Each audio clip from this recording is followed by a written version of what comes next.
বন্ধুরা আপনারা চীনের স্ট্রিং অফ পাল স্ট্র্যাটেজির কথা তো শুনেই থাকবেন, যার আন্ডারে ওরা ভারতের চারিদিকে নিজেদের একটা মিলিটারি প্রেজেন্স তৈরি করছে, তা সে পাকিস্তান থেকে শুরু করে শ্রীলঙ্কা হয়ে ডাইরেক্টলি মায়ানমার পর্যন্ত। কিন্তু সমস্যা হলো চীন ভারতকে ঘেরাও করবে, আর ভারত যে সেটা পপকর্ন খেতে খেতে দেখবে সেটা তো হতে পারে না। যার দরুন গত 5 থেকে 7 বছরে ভারতও কিন্তু চীনের কাউন্টার হিসেবে একাধিক দেশের সাথে জোট তৈরি করতে শুরু করে দিয়েছে। স্পেশালি চীনের যে সমস্ত প্রতিবেশী দেশ রয়েছে বা যাদের সাথে চীনের কোনো না কোনো বিবাদ রয়েছে, তাদের সাথে কিন্তু ভারত অনেক বেশি শক্তিশালী সম্পর্ক গঠন করছে। আর আজ এই পথে আরও এক ধাপ এগিয়ে এবারে ভারত একটা বিরাট বড় সফলতা পেয়েছে, যেখানে চীনের একেবারে দোরগোড়ায় ভারতীয় সেনাবাহিনী অ্যাক্সেস পাবে। কীরকম তো দেখুন, যেমনটা আপনারা জানেন যে এই মুহূর্তে আমাদের রক্ষামন্ত্রী ভিয়েতনামের ভিজিটে ছিলেন। তো এই ভিজিটের দরুন চীনের বিরুদ্ধে দুই দেশ নিজেদের মধ্যে একটা নতুন জোট তৈরির সূচনা করেছে, যা ডাইরেক্টলি আমাদের সেনাবাহিনীর জন্য বা ভারতের জন্য ব্যাপক সুবিধা দেবে। আর বন্ধুরা, এর আন্ডারে ভারতের কিন্তু দুটো মেন স্ট্র্যাটেজি রয়েছে, যাতে ভিয়েতনামকে চীনের বিরুদ্ধে ব্যবহার করা যায়, এবং তার সাথে আমাদের আর ভিয়েতনাম এই দুই দেশেরই ফায়দা হবে চীনের বিরুদ্ধে। কারণ দেখুন, প্রথমত ভারত সরকারের এখানে প্রথম স্ট্র্যাটেজি হলো ভিয়েতনামের সাথে পার্টনারশিপ বাড়ানো, যার দরুন এই ভিজিটে ভারত আর ভিয়েতনাম দুই দেশ একটা জয়েন্ট মিশন 2030কে লঞ্চ করেছে, যাতে এর সাহায্যে আমাদের দুই দেশের ডিফেন্স পার্টনারশিপ বাড়তে পারে। আর শুধু তাই নয়, এর প্রথম পদক্ষেপ হিসেবে এই দুই দেশ মিলিতভাবে একটা লজিস্টিক সাপোর্ট এগ্রিমেন্ট করেছে, যার আন্ডারে ভারতীয় সেনাবাহিনী এবার থেকে ভিয়েতনামের বেস, তা সে ওদের নেভাল বেস থেকে শুরু করে এয়ার বেস, এগুলো ব্যবহার করতে পারবে। এবং একই সাথে ভিয়েতনামের সেনাবাহিনী চাইলে ভারতের বেসেরও অ্যাক্সেস পাবে। যদিও ভারত সরকারের তরফ থেকে অলরেডি এই ধরনের এগ্রিমেন্ট জাপান, অস্ট্রেলিয়া, আমেরিকা ও রাশিয়ার মতন দেশের সাথে করে ফেলেছে, কিন্তু এখানে সবচেয়ে অবাক করার মতন বিষয় হলো ইতিহাসে আজ পর্যন্ত ভিয়েতনাম এই ধরনের কোনো মিলিটারি এগ্রিমেন্ট বিশ্বের কোনো দেশের সাথে করেনি।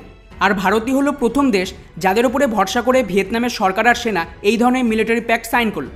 তবে বন্ধুরা, এখানে সবচেয়ে ইন্টারেস্টিং বিষয় হলো এই নিউজটা ঠিক এমন সময় সামনে আসছে যখন এর ঠিক আগেই মাত্র দিন দুয়েক হলো একটা বড় খোলাসা করা হয়েছে আমেরিকার তরফ থেকে। আর তা হলো চীন নাকি ভিয়েতনামের একটা প্রতিবেশী দেশ কম্বোডিয়াতে তাদের দ্বিতীয় বিদেশি নেভাল বেসকে তৈরি করতে চলেছে, যেটা ডাইরেক্টলি ভিয়েতনাম আর ইনডাইরেক্টলি ভারতের জন্য ভবিষ্যতে সমস্যা তৈরি করবে। ফলে একদিকে চীন যেভাবে নিজের ক্ষমতা বাড়াচ্ছে, সেটাকে মাথায় রেখেই কিন্তু ভারত লাগাতার চীনের প্রতিবেশী দেশে নিজেদের ইনফ্লুয়েন্স বাড়াচ্ছে। এবারে আসি আমাদের দ্বিতীয় স্ট্র্যাটেজির ওপর, আর তা হলো এখানে কিন্তু ভিয়েতনামের সাথে চীনের বহু পুরনো লড়াই রয়েছে। ভিয়েতনামের একটা বড় অংশ চীন দাবি করে, আর তার সাথেই সাউথ চায়নার ওপরেও কিন্তু চীন পুরো কবজা করতে চাইছে। ফলে এই সমস্ত বিষয়কে যদি আপনি পরপর সাজান, তাহলেই বুঝতে পারবেন যে এই মুহূর্তে ভিয়েতনামের নিজেদের সেনাবাহিনী আর নৌবাহিনীকে শক্তিশালী করা ছাড়া আর কোনো উপায় নেই। আর ঠিক এটারই সুযোগ নিয়ে ভারত কী করছে, ভিয়েতনামকে চীনের বিরুদ্ধে মিলিটারিভাবে অনেক বেশি স্ট্রং করছে। কীরকম তো দেখুন, ভিয়েতনামের সেনাবাহিনী নিজেদের মডার্নাইজের জন্য এখন কিন্তু ভারতের দিকে ঝুঁকছে। আর ফিলিপিন্সের পর ভিয়েতনাম দ্বিতীয় দেশ হতে পারে যাদের সেনাবাহিনী মেড ইন ইন্ডিয়া হাতিয়ারের ওপর নির্ভর করেই চীনের বিরুদ্ধে লড়বে। আর এটা কিন্তু আমি এমনি এমনি নিজের মন থেকে বলছি না। অলরেডি ভারত সরকার ভিয়েতনামের জন্য অনেক আগেই $100 মিলিয়ন ডিফেন্স ক্রেডিট দিয়েছিল, এটা তো আপনারা আশা করি সকলেই জানেন। আর এই ডিফেন্স ক্রেডিটের আন্ডারে ওরা কিন্তু ভারতের থেকে নিজেদের জলসীমায় পেট্রোলিংয়ের জন্য made in India patrolling ship কিনেছিল, যার ডেলিভারি অলরেডি 2 বছর আগে মানে 2020 সাল থেকে দেওয়া শুরু হয়ে গেছে। ফলে এখন ভিয়েতনাম কি করছে যে আরও বেশি করে ভারতের সহায়তা চাইছে, যার আন্ডারে প্রথমত ওরা এই যে লাইন অফ ক্রেডিট ছিল সেটাকে বাড়াতে চাইছে। আর আমাদের ডিফেন্স মিনিস্টার ভিয়েতনামে থাকাকালীনই নতুন করে ভিয়েতনামের জন্য $500 মিলিয়ন লাইন অফ ক্রেডিট দিয়েছে, যাতে ওরা আরও বেশি করে ভারতীয় হাতিয়ার কিনতে পারে। অন্যদিকে এবারে যদি আমি ভিয়েতনামের সেনাবাহিনীর কথা বলি, তাহলে ওরা কিন্তু অলরেডি দুটো হাতিয়ারকে নিয়ে ভারতের সাথে কথাবার্তা শুরু করে দিয়েছে। প্রথমত আকাশ মিসাইল ডিফেন্স সিস্টেম, আর দ্বিতীয় হলো দুনিয়ার সবচেয়ে শক্তিশালী অ্যান্টিশিপ ক্রুজ মিসাইল ব্রহ্মোস।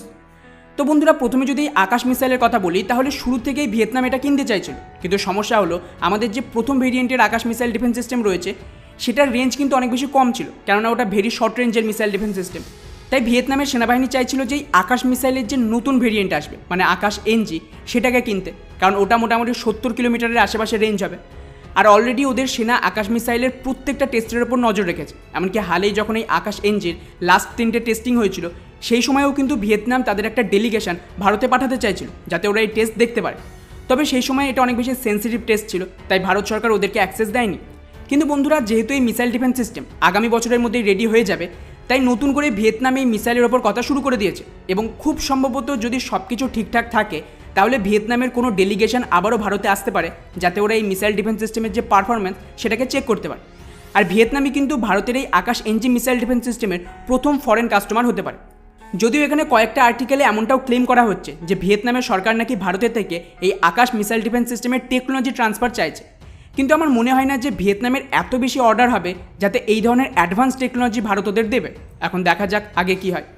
দ্বিতীয়ত এবার ব্রহ্মোস মিসাইলের কথা বললে এর জন্যও কিন্তু ভিয়েতনামের সেনাবাহিনী অনেক বেশি আগ্রহী। স্পেশালি এই ফিলিপিন্সের সেনাবাহিনী ব্রহ্মোস মিসাইল কেনার পর ভিয়েতনাম ব্রহ্মোসকে নিয়ে অনেক বেশি আগ্রহ দেখাচ্ছে।